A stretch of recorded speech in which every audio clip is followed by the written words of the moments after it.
Hello, this is PMC Trilogy. This video features a commentary track provided post-run. There is no commentary track provided. The PB here, world record at the time of this recording, was a video that I had done as an offline recording. So the commentary I provide here will be to discuss the strats and to discuss what's going on in the video. Let's get rolling. So this video game, if you don't know, is Mobile Suit Gundam Journey to Jaburo, a PlayStation 2 game from 2001, which chronicles a part of the Mobile Suit Gundam original series anime.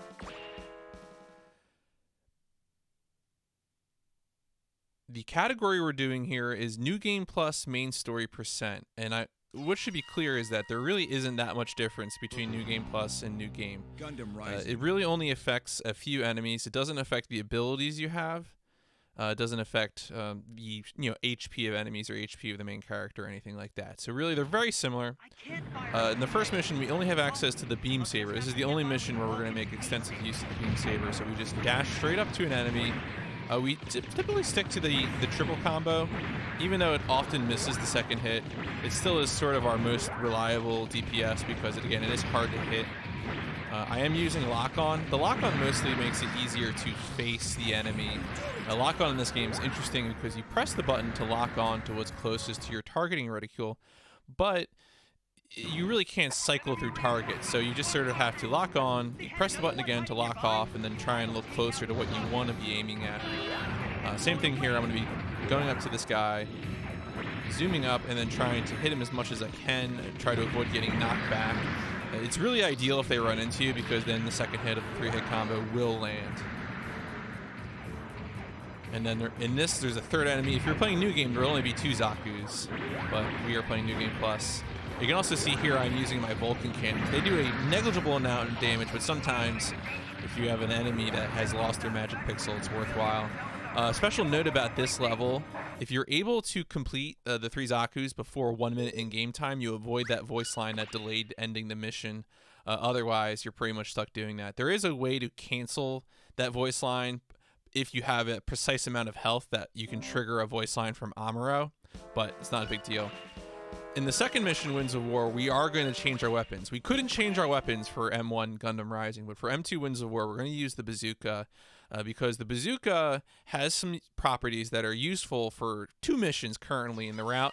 In this mission, we've always used the bazooka in this mission because the bazooka is very good at destroying the Magella tanks. The Magella tanks, if you've seen the anime, are those tanks that can split into 2 parts. The head of the tank can become a very slow-moving aircraft, whereas the treads are left behind.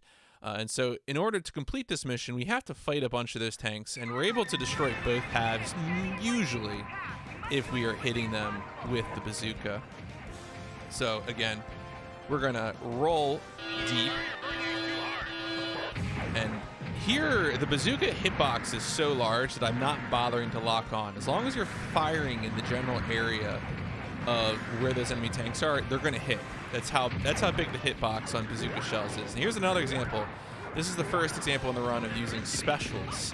Specials cause you to lose your lock on, and they only fire straight ahead. But for example, the bazooka special hitbox is so large that it will pretty much hit anything. And now I'm going to do the same thing here. I also fired off my specials there before using my regular bazooka shells, because when you finish off like a magazine of ammo, there's a green bar there that fills up that controls when you can fire again. And so what I'm doing there is basically giving myself time. I'm managing my ammo so I'm not caught in a situation where I have to wait for a reload. And now we have our first fight against Char Aznable. Our goal here is that we want him to basically dodge into the special bazooka shells, and you can see I basically did that there. So that's a pretty clean fight. Of course, if he keeps dodging in one direction, then we have to chase him down with regular bazooka shells, but that's the ideal outcome for that conflict. And now we're on to Garma's fate. It used to be the case that we used the hammer for this mission because the hammer can destroy the Gao aircraft in one shot. But Iconic Shaman wisely pointed out that you can destroy a lot of the mobile suits very quickly using using the bazooka, especially because of, again, the properties of the bazooka special hitbox are very large. So that's what we're going to see here, is that I'm going to rush these guys down, basically.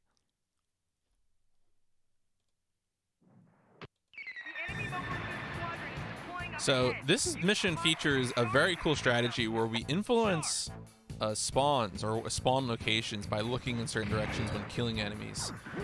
So here we're going to fire 2 shots. Once you hear that sizzle, that crackle, that's when you know that the enemy has popped.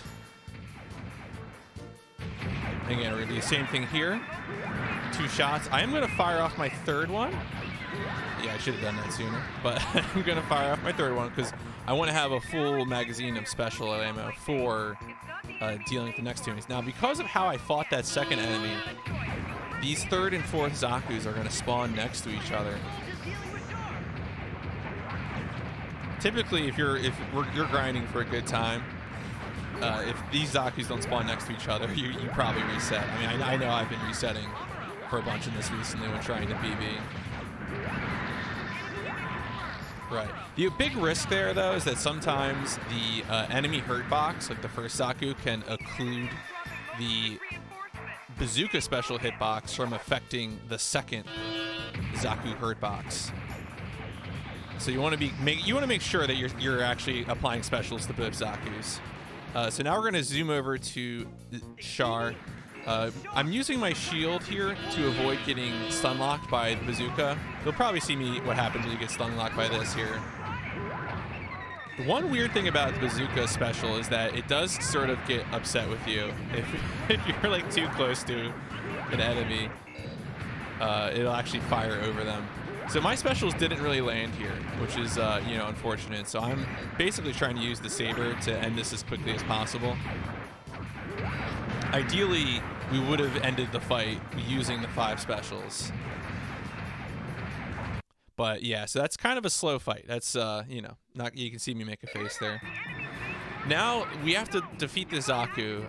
In the show, and if you're playing this casually, the game is trying to tell you to bait the Gao in front of white base, and that is how it plays out in the show. But we're in a speed run. We don't have time to wait for the Gao to fly across the map and get shot down by white base.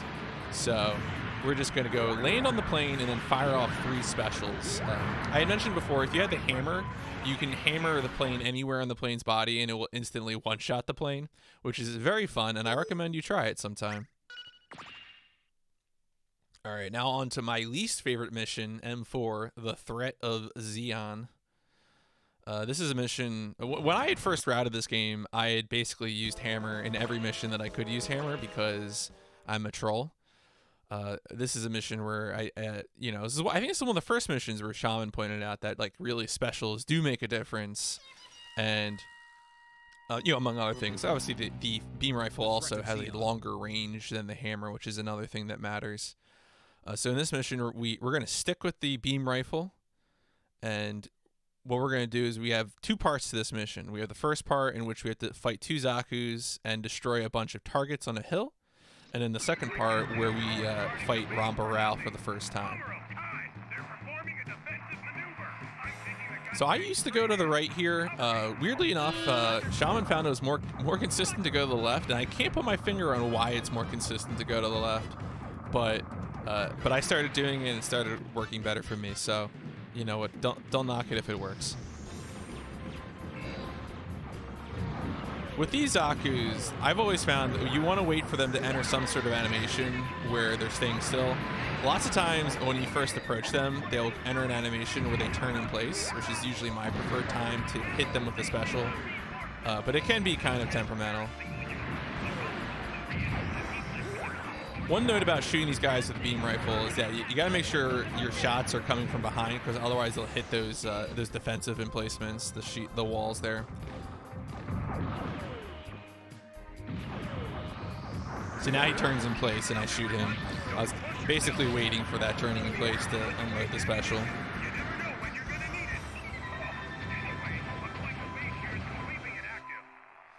So now we have to wait for this voice line to play out, and then once the voice line plays out, the fight with Rambaral will start up.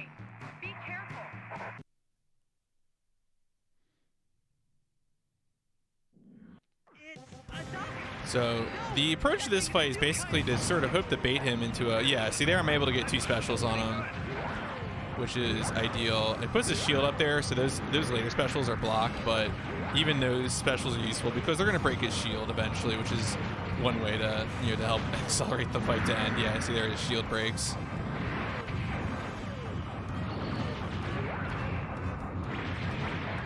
Yeah, and so I pull out my saber to finish him off, and then the fight finally ends. Still not great. I would still like that. That Rambaral fight can end sooner, but we get through it.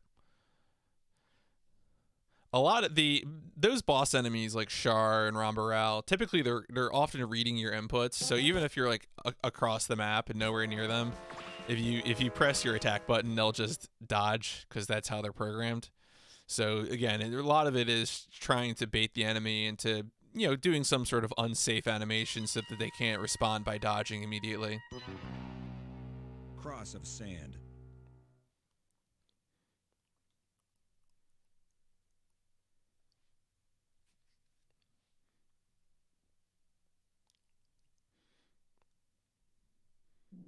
I'd better hit those mega particles. So now in this mission, it's going to be a sort of a similar setup to the last mission. We're going to deal with a bunch of targets. Here we have these turrets and buildings and 3 Zakus that we have to fight. So the list is a little longer, but the idea is much the same. We want to use our specials on the Zakus as much as possible, and everything else goes down with 1 shot from the normal beam rifle ammo.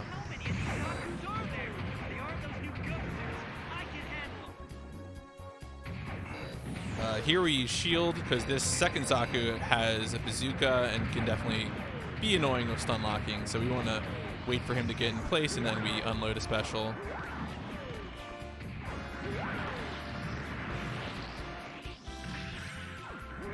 That's definitely that Zaku is definitely the most dangerous Zaku in the game. He's a mean boy. So now, depending on where my ammo is and when I need to reload, here I used a lot of normal beam rifle ammo in that 1 Zaku, so I'm going to go ahead and use my last normal beam rifle ammo to let it recharge while I fight the Zaku with my specials. Yep, so there we go, specials, and then I'm going to use Vulcan. Vulcan cannons aren't, you know, super powerful, but they're enough to take out the buildings, and then at this point my normal beam rifle ammo is recharged, so I'm able to do it. Take out the last turret and go into the next part of the fight. So now this is the Mikuve fight, which I feel like we're still not like wholly confident on how this fight works, but we have some good strategies for reliably ending it pretty quickly. You definitely have to take out at least 3 or 4 legs and damage the 4th leg, if not take out all 4 legs. So here you're going to see me go for the legs right away. Pretty clean. There is a strategy where you can jump on the Mikuve. I haven't had too much luck with this. You can see there, I'm trying to test if I'm able to special the body. Right, and so by getting up on top of him, it's much easier to shoot the body. Once you take out the 4 legs, you want to shoot the body, and that's sort of the way to go. And so what I had done there was that after I had used my first clip of ammo, I jumped onto Mikuve, took out the remaining leg, and then shot the body very easily while I was standing on top of it. That M5 Cross of Sand at this time is in fact still my best split for that mission.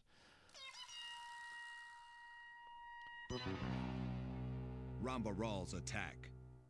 A lot of these other splits I have been able to improve, you know, a few seconds since then, but that M5 Cross of Sand in this video is about as good as it gets, for me at least.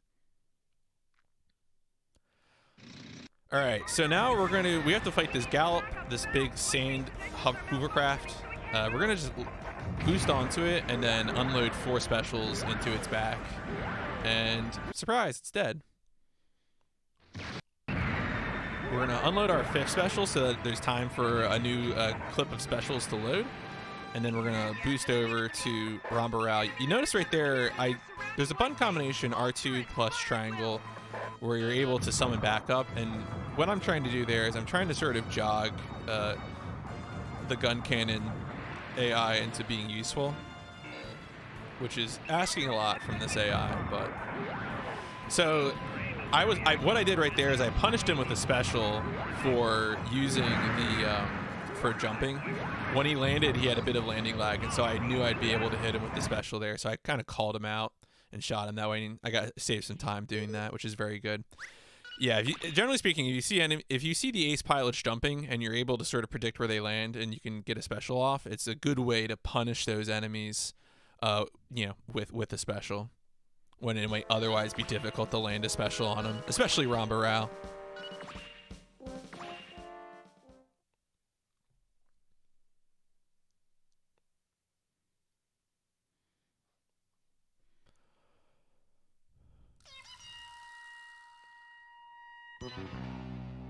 Soldiers of Sorrow.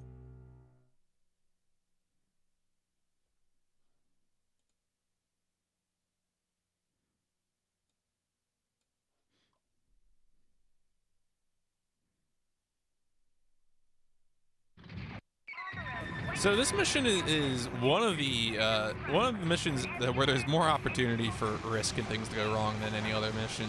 There is a strategy where we can reduce the number of Zakus that spawn by intentionally taking damage, and you can do that in the first phase, and you can also do that at the beginning of the second phase.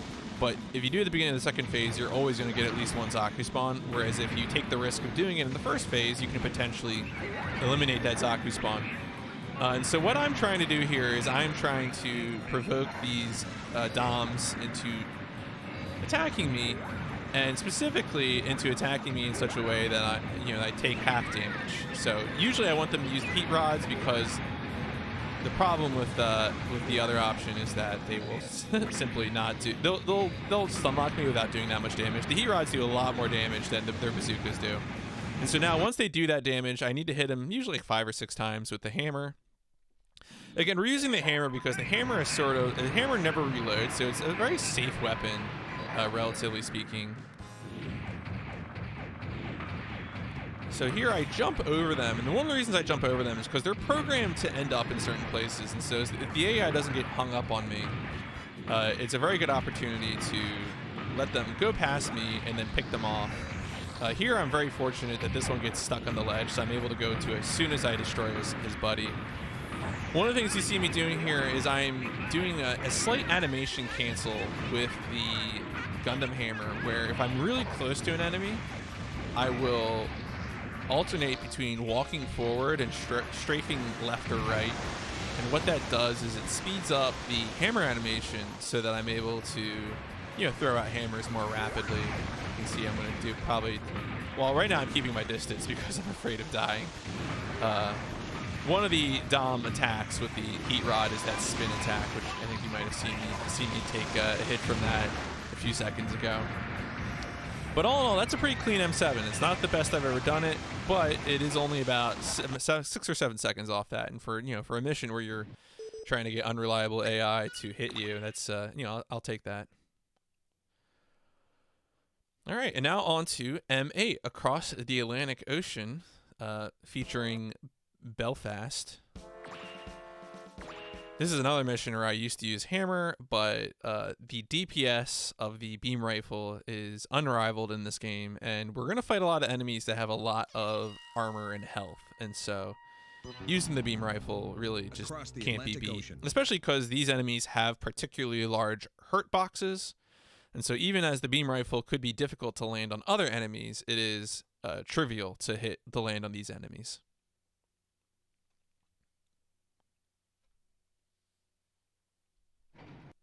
Sure made these cogs or whatever pretty slow, but they didn't skip on armor or firepower. Right, so we're going to be fighting in. So this again is another stage is divided into 2 halves.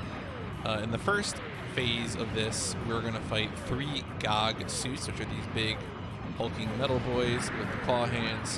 What I'm going to be doing here is the first 2 I'm going to try and sort of corral so that one of them is behind the other one, so I'm not taking damage from it. A third Gog has now entered the battlefield from the sea, and so again I reposition myself so that the Gog is between me and the other Gog.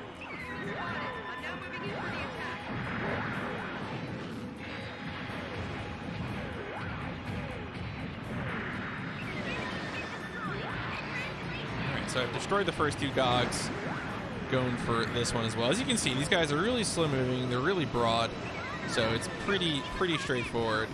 I could go in for Beam Saber, but these enemies do have a very powerful physical attack, and at this point I'm ahead, so I'm like, why would I do that? This mission does have an unusual characteristic, which discourages being too aggressive as well. This mission actually has a time floor. There is a certain point where even if you kill all the enemies that you have to kill to satisfy the requirements of finishing the mission is still time floored for no apparent reason. And we've tried a bunch of things, me and Shaman, to speed up the mission, but we really haven't had much luck with actually fixing it just yet. So in this second part, we have to fight 3 Zagaxus, which are these blue claw boys, and then there is one other Gog that we also have to get to. But these Zagax have much less health, but they still have a very big hurt box, so it's pretty trivial to hit them with the specials. Their AI also usually doesn't strafe either, so that makes it very convenient as well. Yeah, you can see there, even though really the beam wasn't on target with the Gog, his hitbox was still such that I was able to hit him with the special. Right, so now here's the third Zagak, and that'll be the end of it for the mission, but we'll get to sit here and talk to each other and discuss how we feel about Mobile Suit Gundam Journey to Jaburo. Yeah, so you can see here I'm trying to think of things that might, just anything to make this go faster. Because I think we're going to be stuck here for like 30 seconds, which is unfortunate. Or no, I think 3 minutes in game time is when it wraps up or something. But yeah, if you're a code monkey out there and you want to study this game and tell us how to make this mission end sooner, that would be fantastic. It is definitely a weird mystery. There we go. So the mission finally ends. And we're on to the last mission, also the longest mission in the game. M9, Tragedy in Jaburo. You might have been wondering from the title of the game, do we get to Jaburo? And the answer is yes, we do get to Jaburo. We arrive there in good spirits with our hammer, and we bop a lot. So this mission actually does have, I would say, like 4 phases. If you're counting anything that's separated by a cutscene as different phases, then you could say that this mission has 4 phases. The first phase is kind of the weirdest phase because we have to clear out a bunch of enemies as they spawn on a ramp. And it's really unfortunate that it's a sloped ramp because we can't use specials. Like, it would be wonderful if we could do this mission. Because this mission really is just fighting mobile suits, like, it would be great if we could do this mission with the beam rifle or the bazooka, but it just doesn't work out. I mean, the bazooka is a little hard just because the bazooka doesn't have a lot of DPS, and we need more DPS for fighting the final boss. But so yeah, so what's gonna happen here is we're gonna get, I think, 4 Zakus and an AT guy. Yeah, there's the AT guy.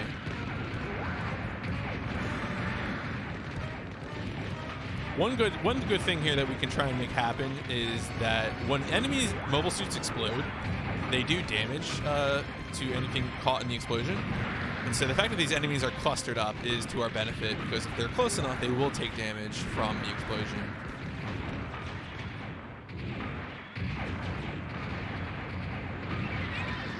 So this is going pretty well. There is a risk that this section, if you have like a run going, this is probably the #1 risk to kill your run in this mission, because sometimes these Zakus will back up to the very back edge of the ramp, and you can't hit them with the hammer. That's it. You're pretty much done. So you can shoot the Vulcan at them, but the Vulcan doesn't do enough damage to kill them quickly.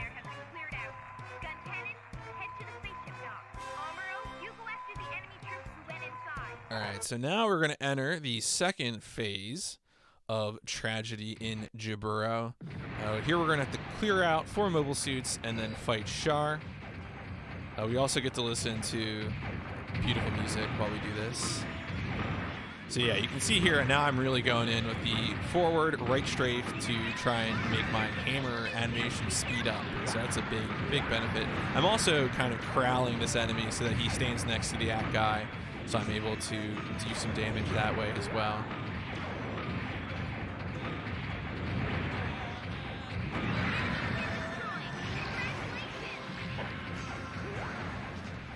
So 2 enemies spawn here, and then we have to go across the cavern to fight the other 2 enemies, which again are also another Zaku and another act guy.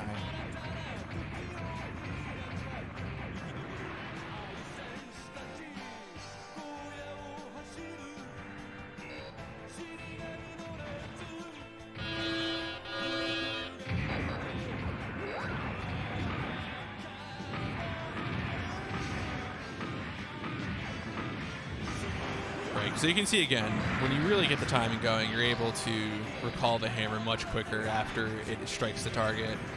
Which is, you know, what we want. Because also, when we're hitting with the hammer this quickly, we are stun locking them, and so by doing it so quickly, we're pretty much preventing them from doing anything.